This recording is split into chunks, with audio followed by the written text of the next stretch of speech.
Clam-I-Am, written by Tish Rabe, illustrated by Aristides Ruiz and Joe Mathieu, read by Mr. Andre. Hello, I'm the fish. To the beach, let us go. The Fish Channel asked me to star in a show. It is called Fish and Friends. You can be in it too. Your mother will not mind at all if you do. Today on our show, we are off to explore where the sea meets the sand at the edge of the shore.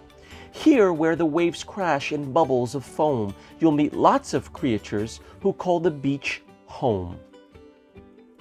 Meet my friend, Clam-I-Am. She would like to say hi. She lives in the sand. She's a little bit shy. Clam-I-Am has two shells. They have rings you see here. Rings show how much she has grown every year. See this hole in the sand? Well, thing one and I know, it means there's a clam in the sand down below. A clam has one foot that helps it move about. Clams pull salt water in and spit salt water out. Hello, horseshoe crab. How did he get his name? His shell and a horseshoe are both shaped the same. His shell shields his body from any attack. His eyes are in front, his tail's at the back. He has 4 eyes but can't see very well. To find food, he is helped by his keen sense of smell.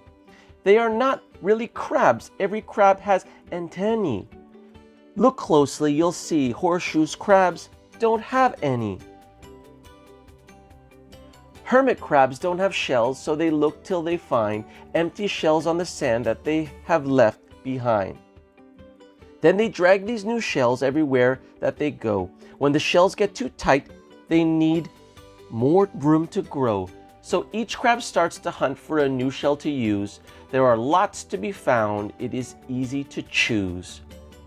My next guest is a sea star. He told me today that each of his 5 legs is known as a ray. If a sea star gets hurt and it loses a ray, a new ray begins to grow back right away.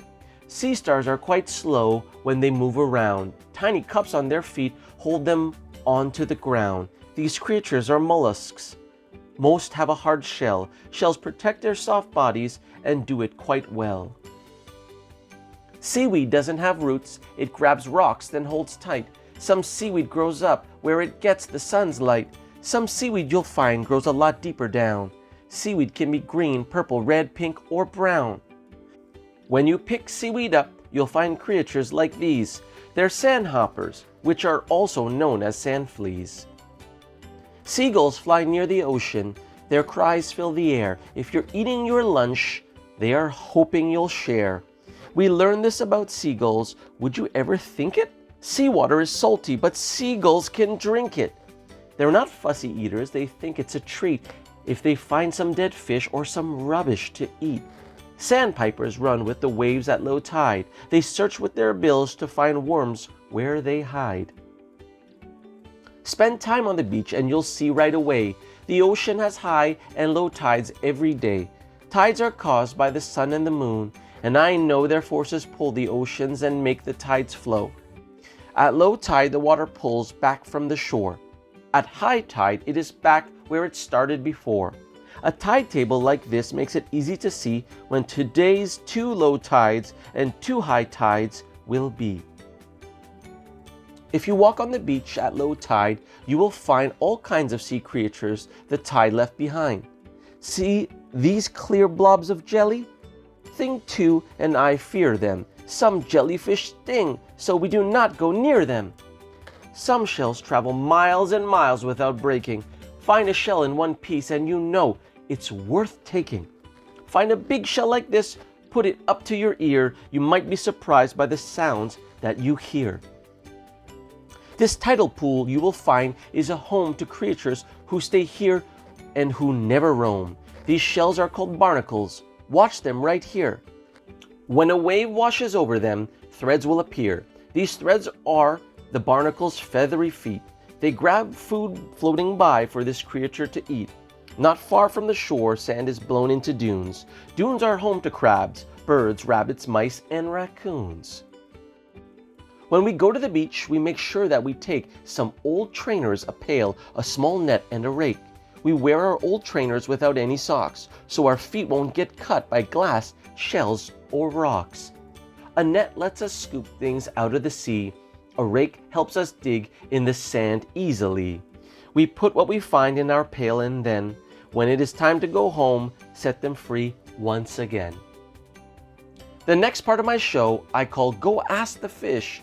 I will answer 3 questions. Pick one if you wish. Why is the ocean blue? Ocean water is clear. It just looks blue. Here's why. Like a mirror, it shines back the blue from the sky. If you look at the ocean on a dark, cloudy day, it shines back the clouds so the water looks gray. Why is seawater salty? Raindrops fall from the sky and fill rivers, which flow, washing salt off rocks wherever they go. Rivers flow to the ocean, and as the years pass, some water heats up and is turned into gas. The salt in the water is left, and that's why oceans get saltier as time passes by. What makes waves? Wind blows over water and small waves then grow. They get bigger and bigger the stronger winds blow. They keep going and growing and head for the land. Then the waves hit the beach and they crash on the sand. When the strong winds die down, then the waves die down too, until the next time when the winds blow on through. Next, it's Shop with the Fish. We have gifts from the sea. You can order today and the gifts are all free. We have pieces of sea glass, the sun makes them glow. They are pieces of bottles that broke long ago. They were tossed by the waves. Over time, they were ground by the salt and the sand till the edges were round.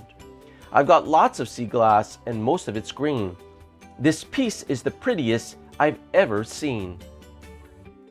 We have beautiful driftwood, and here's the best part. It's ready-made sculpture, real pieces of art. Tossed by the wind and the waves every day, it was bleached by the sun till it turned a light gray. To make this wind chime, I took lots of shells and hung them together. They jingle like bells. To make the sand painting, first take colored sand. Then, for the patterns, let it fall from your hand.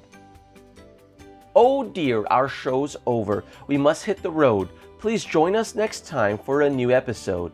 Come back to the beach. You will smell the salt air, hear the cry of the gull, feel the wind in your hair. You will find a seashell to hold in your hand. Build a high castle, dig your toes in the sand. Everywhere that you look, you'll find creatures galore. When you look even closer, you'll find even more. This has been a reading for House Bytown English, read by Mr. Andre.